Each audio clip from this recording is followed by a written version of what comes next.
the greedy ogre, and the wise Gachiru. In a village deep in the heart of the Kikuyu land, there was an ogre named Mugumo. Mugumo was not like any other ogre. He was huge, with teeth as sharp as knives and an insatiable appetite. He lived in a dark forest at the edge of the village, and every night he would sneak into the village to steal food and scare the villagers. One day, the villagers had had enough. They decided to hold a meeting to find a way to get rid of Mugumo once and for all. But who would be brave enough to face the ogre? As the villagers debated, a clever girl named Gachiru hopped into the meeting. "I will take care of Mugumo," Gachiru said confidently. The villagers laughed. How could a small girl defeat a mighty ogre? But Gachiru was determined. She had a plan. That night, Gachiru went to the edge of the forest and sang a song. It was a sweet and enchanting tune that drifted through the trees and reached Mugumo's ears. The ogre, curious and enchanted by the song, came out of his lair and followed the sound.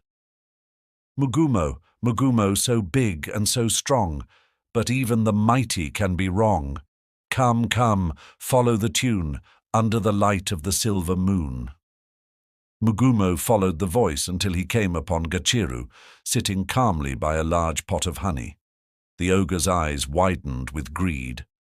"What is this, little girl?" Mugumo asked, licking his lips. Gachiru smiled. "This is the sweetest honey in all the land, but it is only for those who are worthy. If you can eat all of it, it will make you the strongest creature in the world." Mugumo's greed took over, and he quickly snatched up the pot and began to eat.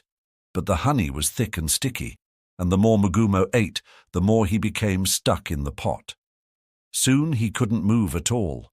Seeing the ogre trapped, Gachiru began to sing again. "Mugumo, Mugumo, trapped by your greed, it's not strength but wisdom you need. The clever are the ones who succeed. Now you're stuck, unable to feed." Mugumo roared and struggled, but it was no use. Gachiru had outsmarted him. The villagers, hearing the commotion, came running with ropes and quickly tied up the ogre. They took him far away from the village and never saw him again. From that day on, the village was peaceful. Gachiru became the village heroine. Greed and pride can lead to downfall, but humility and wisdom will lead to victory.